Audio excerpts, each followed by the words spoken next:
Good afternoon, and welcome to Straight Talking with Kelly, where real conversations happen. This is where you will meet some of the most intelligent and creative people who come to share tips, resources, and knowledge on various topics. My guests come from industries that include education, health and wellness, film, television, community advocates, mental health, and so much more. Join me today in welcoming my guest, Mr. David Roach. David is the co-founder of the Familyhood Connection and the Oakland International Film Festival. Welcome, David. Thank you, Kelly. Thank you for being here. Thank you for having me and you being here. So thank you. I'm loving it. I cannot wait to get into our conversation. No, However, before we get immersed in this exciting conversation, I'd like to read a little bit about you. Okay. So David is a former point guard, leadoff man, and an all-time quarterback.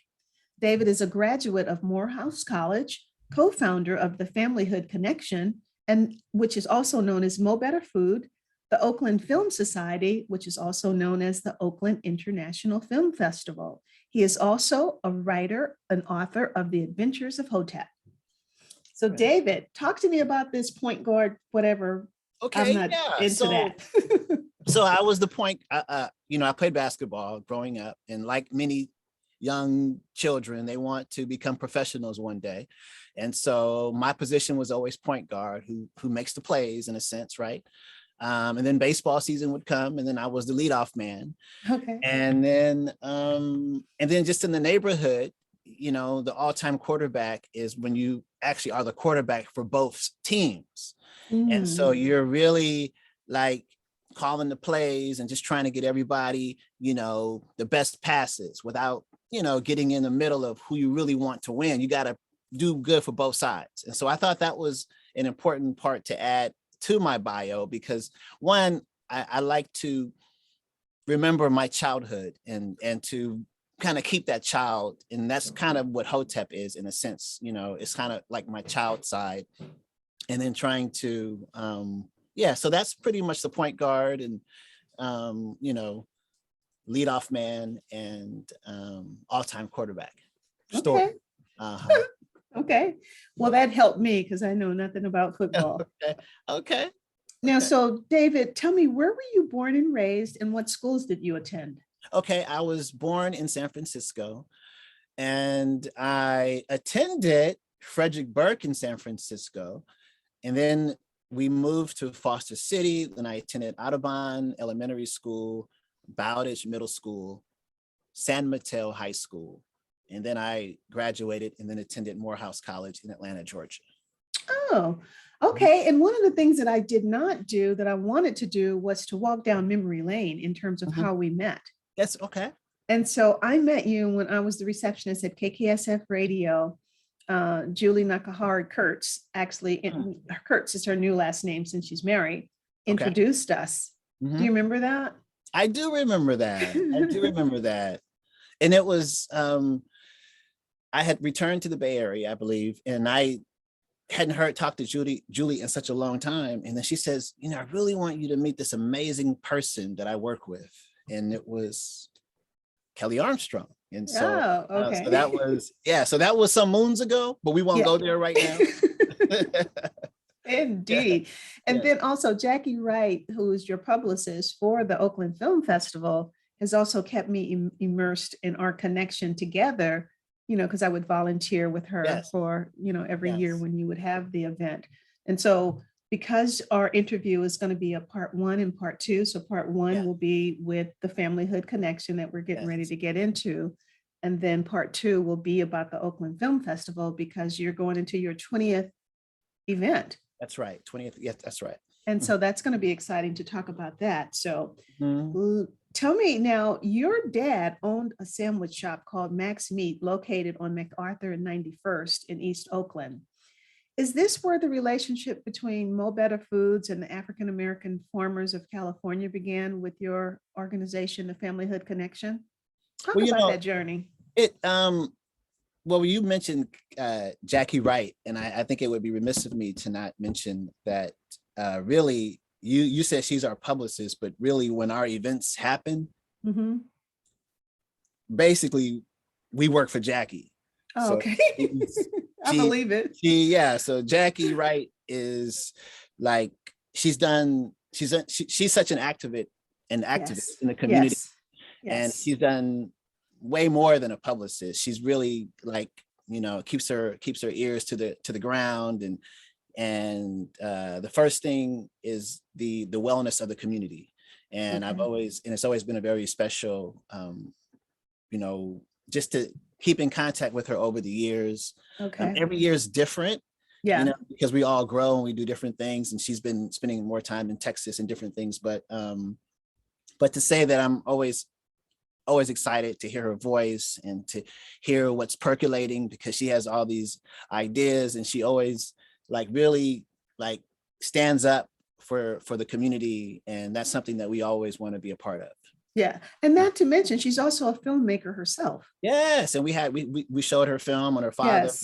and Yes. who was in the military, That and was amazing. She had both her mom and dad's body exhumed so they could be buried together on a mm, military gravesite. yes, It was yeah, phenomenal. right, Absolutely incredible.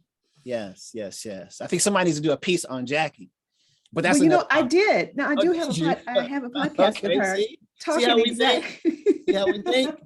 Okay, talking okay, exactly about that. So yeah, now while yes. you were at Morehouse, you were Mhm, assigned to find economical solutions for the African American community, mhm, and you concluded that you could feed ourselves out of poverty. And mhm. from that, the adventures of your Hotep began. So That's right. does Hotep come before Mo Better Food, or are they one and the same? Provide more background for me. Okay, it's kind of confusing, but so you mentioned my father and his place, Max Meat, and my father is from Texas, Palestine, Texas, and he was a sharecropper part of the season, and picked cotton, and had a place called Max Meat, which was near Castlemont High School, which is where I actually taught high school, Okay. and here in Oakland, and so I think when I was at Morehouse and doing this research to find economic solutions, um, what I discovered was that there really weren't many solutions given, Mm. for like when you problems are often talked about. We have problems in housing. We're the last to be hired. We're the first to be fired. We don't get monies from banks. They don't loan money,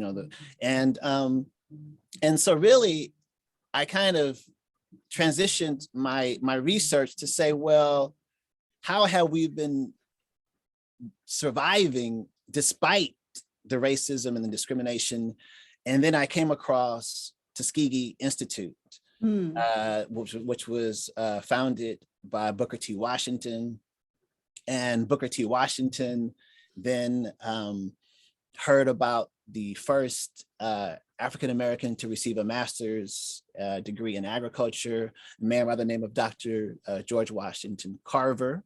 Mm-hmm. And he wrote a letter to Carver and asked him to come to Tuskegee and to help lift his people out of degradation into manhood. Mm. And Carver said this letter was like a note from God. And he was a very religious person. Carver was a part of this religious organization while he attended Iowa State University. And in fact, the guy who ended up funding a lot of Tuskegee was a classmate of his, part of this religious group, who became the head of the United States Department of Agriculture. Okay. So that became a connection that Booker T benefited from, that Carver had established while at Iowa State. Mm. So Carver goes there, he tests the soil and finds out that, after years of growing cotton, which was happening in Alabama, it actually takes nutrients out of the soil. And he started planting peanuts, which is a legume, which actually puts the nutrients back in the soil.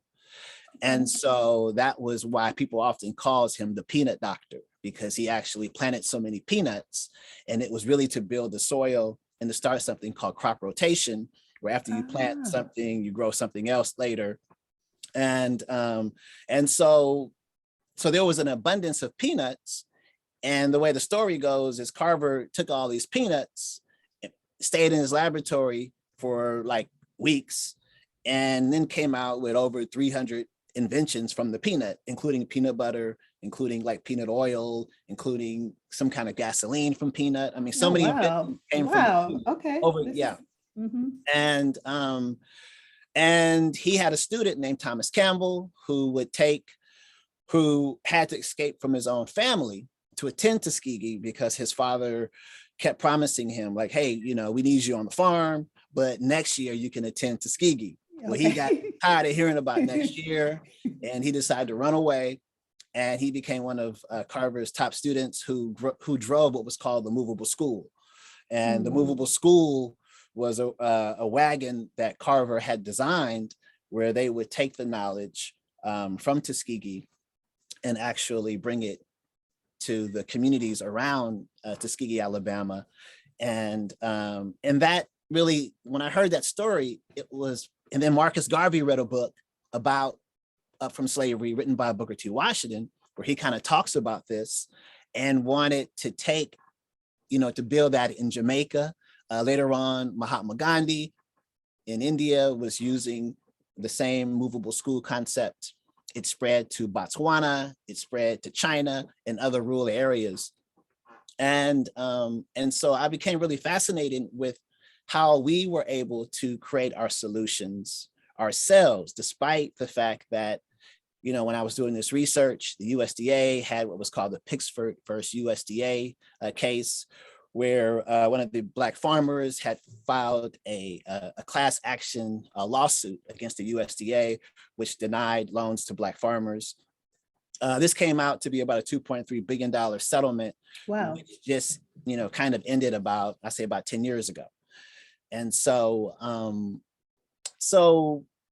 when I started teaching at Castleman High School near my father's Max Meat, I had a student who came back to visit, who had graduated, and she had a child. And she said, Mr. Roach, you know, she was just there visiting, like going, you know, teacher to teacher.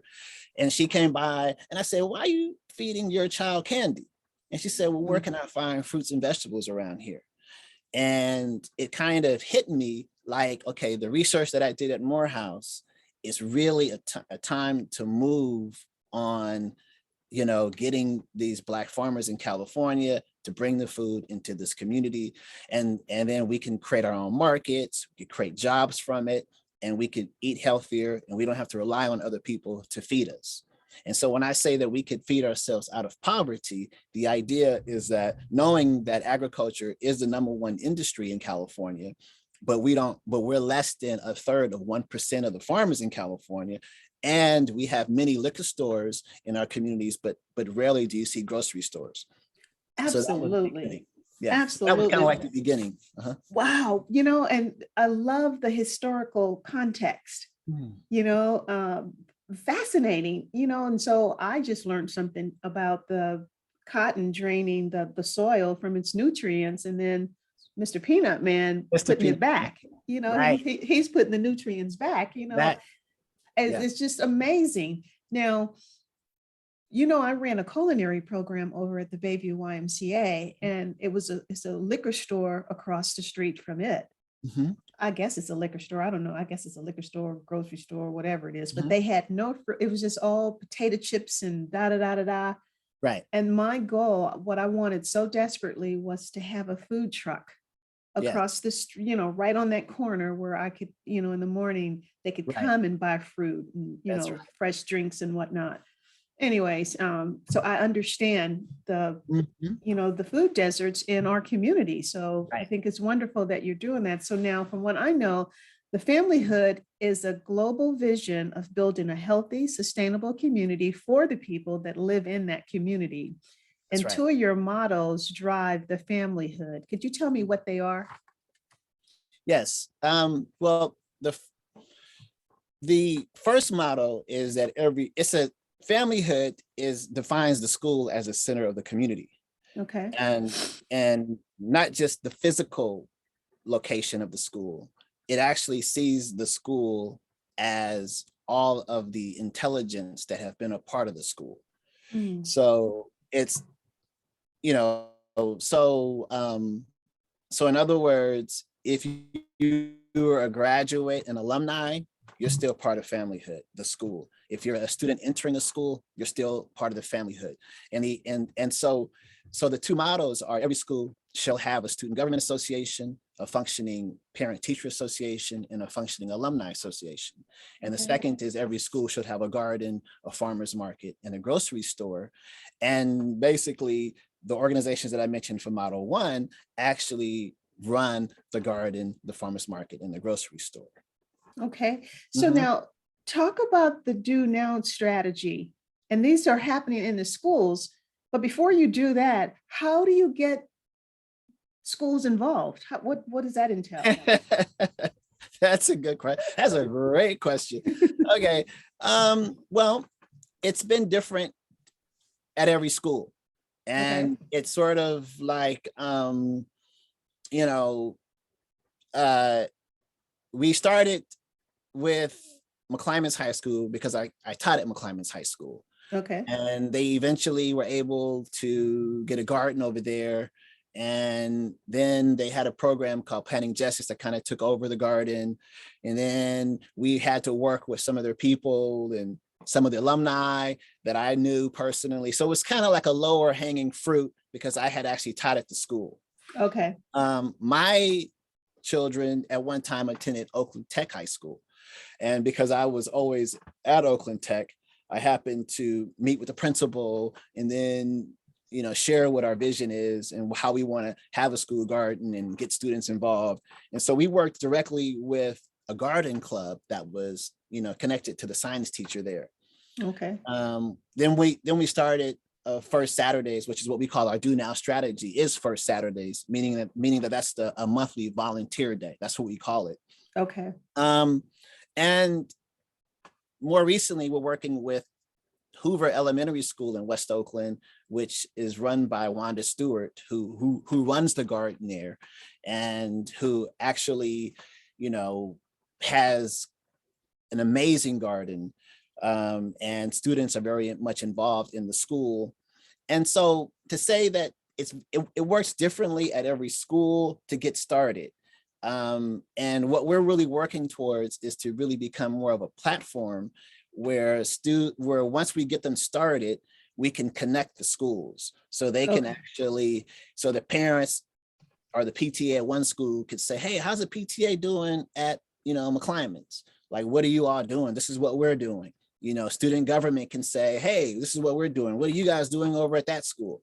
So we're really working to develop the platform with firstsaturdays.com and to actually promote the governance piece. Because as we talk about, as you mentioned, to build a sustainable community, the reason why we see this model as being sustainable is that if the organizations are always functioning, government, PTA, and alumni, that means that if somebody, passes away, because you get parents all the time who are very active in a school. Right. They're doing amazing things because their child attends that school. Well, as soon as their child graduates, the parent leaves with their child. Right. And so now the school has to fill those shoes again. And so what we're saying is that if the student government has a role with the garden, with the farmer's market, the parent, the PTA has a role with that garden, farmer's market, as long as they see these school-based enterprises as projects that they, plan and manage, right, they'll always be able to run these industries. So now it's kind of like a train the trainer approach, isn't it? A tree and the trainer approach is, I don't train the trainer. So so the students and the parents and that first leg, who's training them? Are your farmers training them, or who's doing the training? That's a very good question. Well, see, it's it's one thing about when the people come together through First Saturdays, kind of see who's there, and you Okay. kind of are able to determine what needs, like what kind of experience you have. As I said, at Oakland Tech, we have a garden club. So the teacher, the science club, they're very much aware of how to build soil, how to compost, you know, they're less involved with how to reach out to people. They have their little club, it's students, you know what I mean? And so, so same with McClymonds, they have planting justice. They're a group that does school gardens. And so they know a lot about gardens, where to find good soil, where to find their starter plants, seeds, you know, those kind of things. It's very interesting. And like I said, it's got a lot of layers to it, it seems like. Now, so listening to you say this, so we know now, you know, the teachers and the parents and whatnot, how the schools that aren't involved, what is the approach? How do you knock on the door? Well, that's part of the reason why we went out to the superintendent of OUSD, you know, Ms. Kyla Johnson Trammell, and they've signed on to support it. So we're sort of going top down to endorse it, and then to help us push it throughout the schools. Right now, we're working on a pilot that would be in West Oakland and connect the schools, as I mentioned, Hoover, which is the elementary school, all the way through to McClymonds High School. And so once we get the pilot going, we can then kind of replicate that same kind of effort in East Oakland and other parts of Oakland. Oh, that's awesome. Now, the other thing that I find kind of fascinating is that every school should have a garden, a farmer's market in the grocery stores. Now, tell me about the farmers. Where do they fit in? So you have a collection of Black farmers that you work with. Is that not true? Yes, I do, and others do now. Okay. So when we started Mo Better Food, we started working with the African-American farmers of California. And after a few years, we received a planning grant to start a grocery store in West Oakland. And that became the Mandela Foods Co-op, which is in West Oakland on 7th Street. Okay. And in a sense, it was, you know, it was very successful. We were happy about that.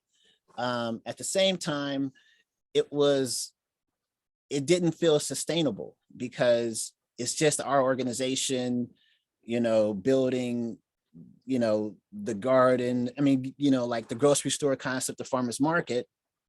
So Familyhood sort of it was more about, well, how can we empower the community to take this over? So it's not just about our organization trying to do it for the community. Yes. And so that's why we call it a systemic approach, because if we work with the school, and the schools are some of the oldest kind of legacy entities in our neighborhoods. You know, in some communities, you could find children who say, oh, my grandmother attended this school. Right. You know, and so we're trying to tap into the legacy of how to preserve the actual ownership. You know, one thing about Booker T. Washington, he mentioned in the book Up From Slavery, that one day he happened to be passing by the school, and he overheard a student tell another student, don't put your initials on this wall. We built these walls. You know, and so we need to have a certain type of ownership. And so that's a big part of Familyhood, is to really, you know, create this pipeline that says all students should be in student government association, because that's what schools, you know, that's how, you know, you can gain your voice. That's how you can organize yourself, learn how to meet, how to share, how to plan together. And it'll be you'd be surprised, or maybe you wouldn't be surprised, you'd be surprised how many schools do not have student government organizations functioning now, and how many schools, especially in the Black community, do not have student government associations functioning. And so that's part of why we put those on our mottos, because we really want to emphasize how important it is to understand governance, especially if you're Black, because we know historically we weren't even allowed to vote. And so it's important that we actually are in governing and learning how to govern and plan as early as possible. And I think that there are some, some psychological things that we may go into later, I'm not sure, that play a part when you grow up in a neighborhood that you don't feel like you're a part of, because you're not. It's always like, okay, you can, because I can remember so many times where my students would say, what they doing over there? It's like, well, you're supposed to know what they're doing over there because this is your community. Yeah. What are we doing in our community? You see what I'm saying? Yeah. And so, so it's about really the handshake between Student Government Association and alumni. Yeah. And that's what we're really trying to create. And so we want to plant the seed as early in the minds of the student that one day you're going to be an alumni and you're going to be in control of this community because you're like an elder in your neighborhood, and this school will always be a home for you. And that's one of the things that I found fascinating about your Healthy Economics campaign is that you mentioned that the majority of the students attend are from low-income communities, and upon graduation, they leave the communities as soon as an opportunity happens. But your campaign actually motivates the educated ones to stay, and staying doesn't necessarily mean physically staying, but just being abreast of community affairs. What's going on in my community and what can I do? And this just reminded me of the departure of the Black middle class professionals back in, the day, which stripped us from our role models. Yes. Where, you know what I mean? So seeing that you're trying to bring that back together. Yes. is absolutely amazing. So my next question to you what were some of the challenges? And you kind of psychologically talked about some of them, but what are some more challenges that you face dealing with trying to get, people to get on board with what you're doing? Well, I don't think that we have had a real specific challenge the biggest challenge has been really myself, I think, in being very clear and trying to, as you mentioned, some things were kind of confusing. You see different layers. Yes. And so, in trying to, I'm working on the Familyhood Handbook, which is another outline to kind of illustrate it more clearer and to hopefully, share with schools that I think that they have an extended role they could play. Mm-hmm. Like you just can't see yourself as, trying to make it a win-win for the school, where they can say that, if I give this student the best 4 years of their life in their education, I can then hold on to them for the rest of their life, where they'll come back as an alumni to be a benefit to the school and to the community. Mm-hmm. And so right now, as I mentioned, as we're working on this pilot, when you have examples of how it works, I think you actually can overcome some of the obstacles, because once people see something working somewhere, they're like, oh, that, there's a McDonald's, there's some over there, we can go over here, you know what I mean? So it's been really about, the information, making it more crystal clear, and then just, reaching out to the schools, and then periodically we run into angels like yourself who say, hey, this is interesting. Like, hey, could we do, what is that about? And so, so that helps me and to understand because sometimes you can get so close to something, you may not see, like, you're supposed to know, to add, a certain amount of salt to make this good, but right. You know what I mean? But if somebody tells you that, hey, I didn't taste any salt in there, then you're like, oh, I thought I had put some, so. Yeah, absolutely. Yeah. Well, because but at the same time, they're kind of coming our way, meaning that there's this huge movement called community schools. And in this, like, they're going to roll out about 1,200 soon, the Governor Newsom here in the state of California, where they're looking at but they're putting their responsibility more on the parents. Oh. as being, and they even admit that it's not sustainable. And so I don't necessarily, as I mentioned, the PTA and parents are very important, but it's not sustainable.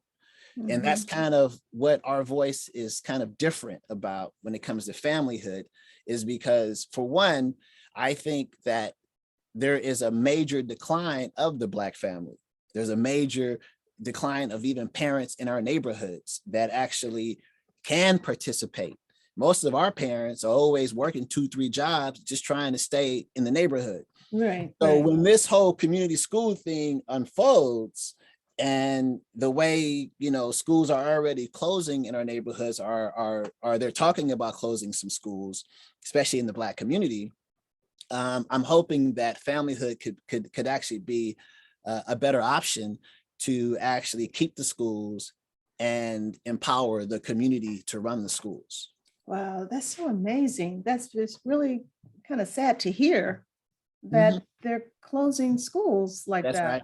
It's like, and then when I think about how when you go to the grocery stores, like a Safeway or Whole Foods or whatever, and you're buying this organic vegetables and stuff that we used to get organically anyway when I was growing up, and now all of a sudden it's a premium you pay for it. So That's being right. able to teach people how, and especially, our people, how to feed themselves is so important. And that's why I wanted to do this interview with you, because I want to help get the message out. Thank you. Because it is important. That's right. It is so important.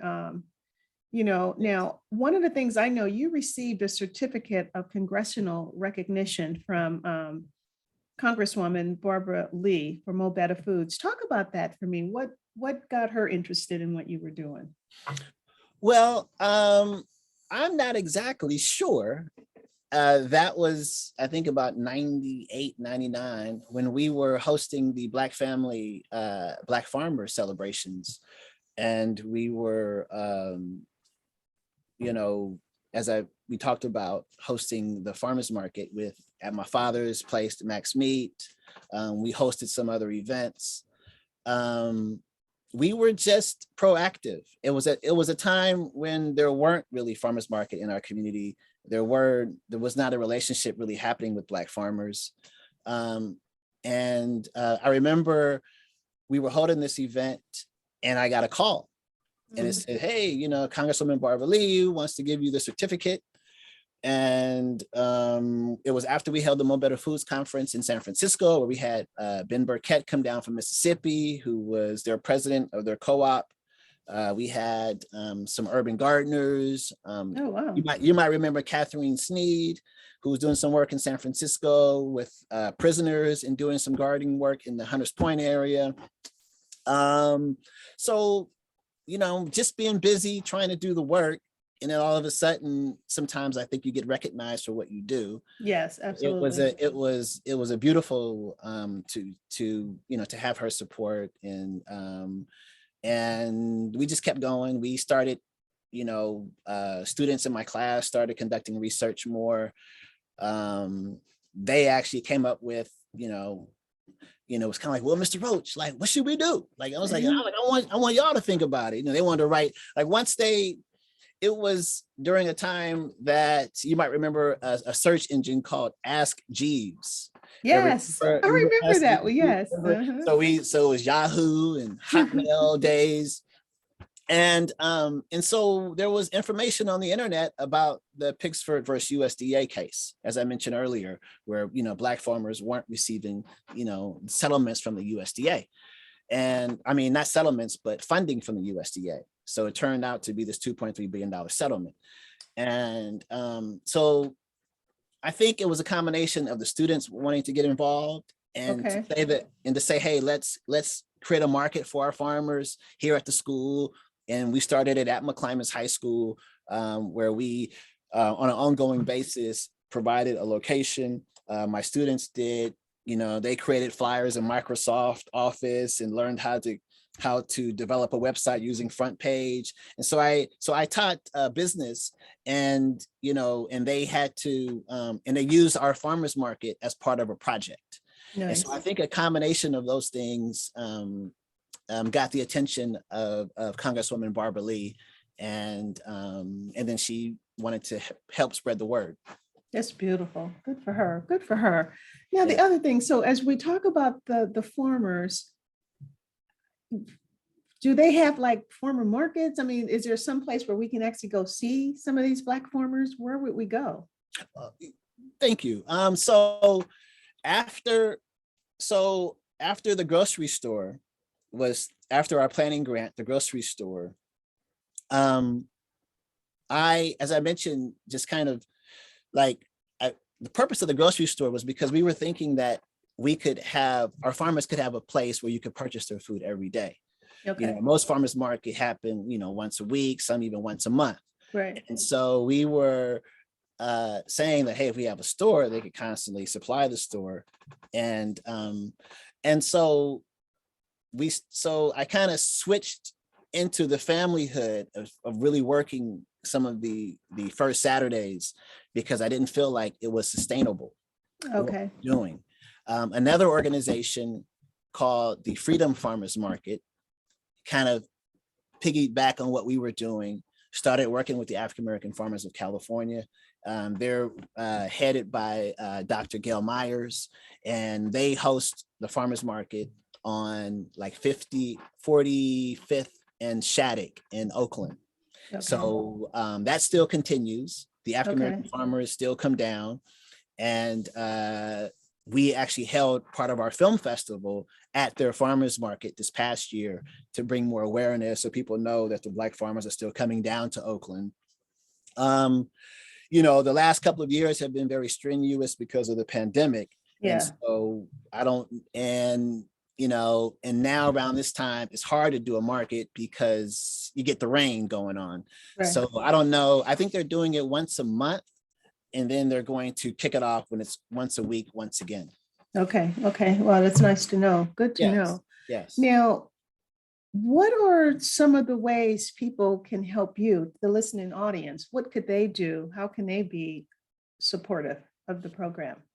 Well, I think the first thing is to be educated about what we're trying to do, to really become an advocate in your own community, to make sure that your child has student government and that they're involved in student government. And if you're a parent, be part of your school PTA.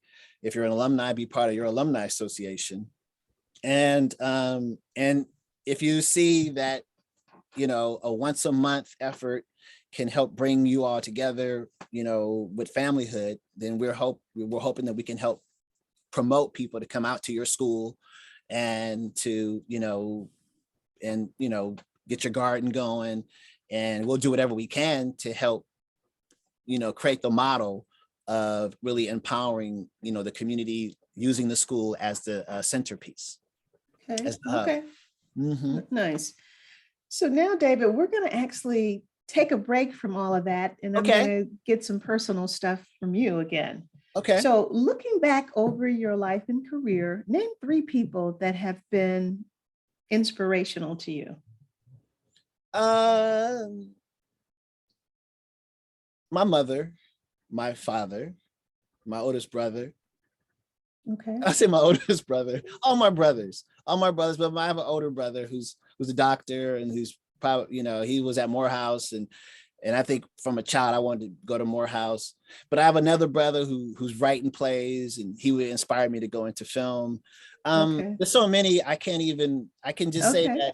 that Dr. King, a lot of the ancestors who I mentioned, Booker T. Washington, Marcus Garvey, Ida B. Wells, and Sojourner Truth, and so many that are in these books behind me that really inspired me to to work towards a vision and to really appreciate being on their shoulders. And my wife, Nicole, my children who really, Solomon and Selah, because they, I miss so many Saturdays being at our farmers market that Okay. it was hard at times for because you're at school all week and say, hey, where's Dad? He's at the market. So they had to sacrifice their dad sometimes to be in the community and doing different things. And so all that was been really inspiring, because so many people have sacrificed for me to be here. today. Okay, that's beautiful. Mhm. Now, what would your 9-year-old David say to the grown man David today? The 9-year-old would say, 9 it was a big year for me. I was just starting to play baseball then, and it was a time in my life where I had beginning to kind of research Black history. Okay. I remember I had an assignment to write a biography of somebody important, and I went home, and one of my brothers, Bomani, happened to be home at the time. He changed his name to Bomani some years later. His name is Newt. And I said, I got this assignment. Who should I do? And he said, oh man, wearing his Kente Daishiki, you should do Nat Turner. And so I went back to my classroom that after doing this paper, and you had to turn in the paper, but you also had to present it to the class.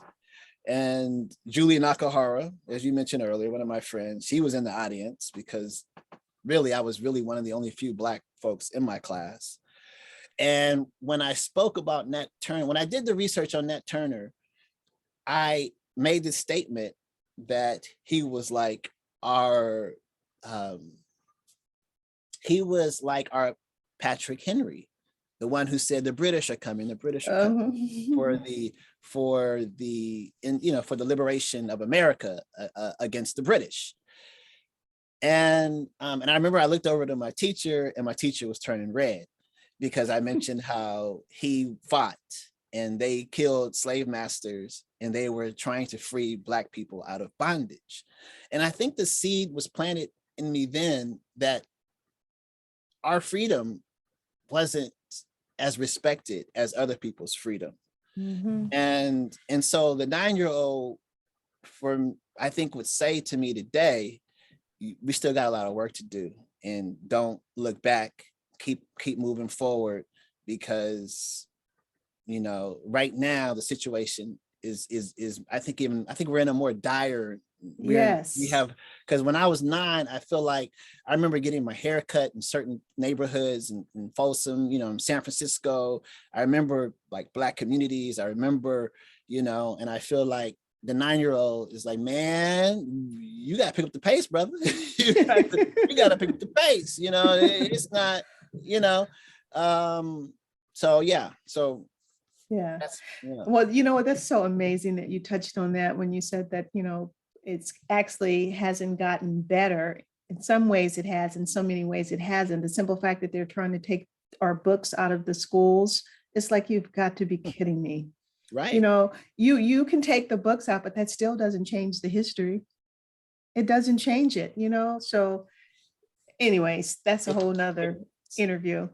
So David, it's important to know that, because it's if you know our history, then you know that Africa was erased from the history books, and people would say, well, why are those noses broken off in Egypt?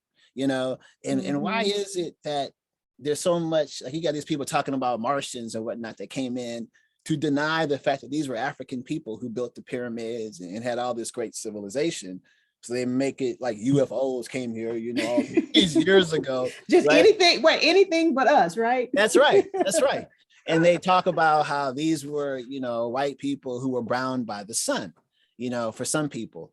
But then you have people who were real scholars who, I'm trying to think of the book I have. What's that book?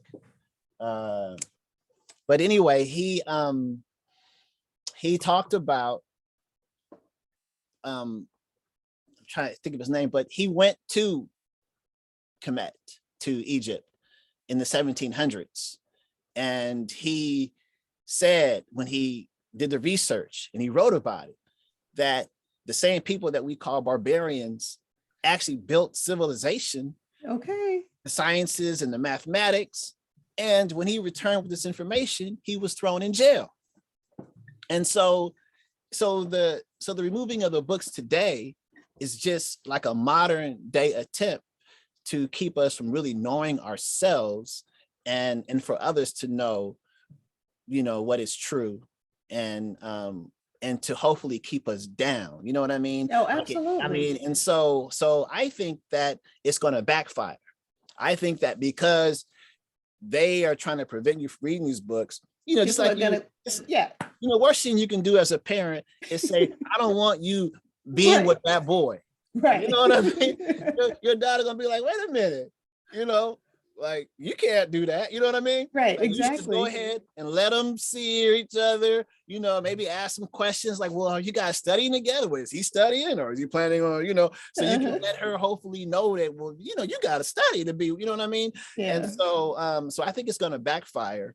Oh yeah, because when you tell people not to do something, they're going to do it. That Exactly. they're going to want to know. And Right. so I'm glad that they're doing that, because That's what's right. happening, people are researching.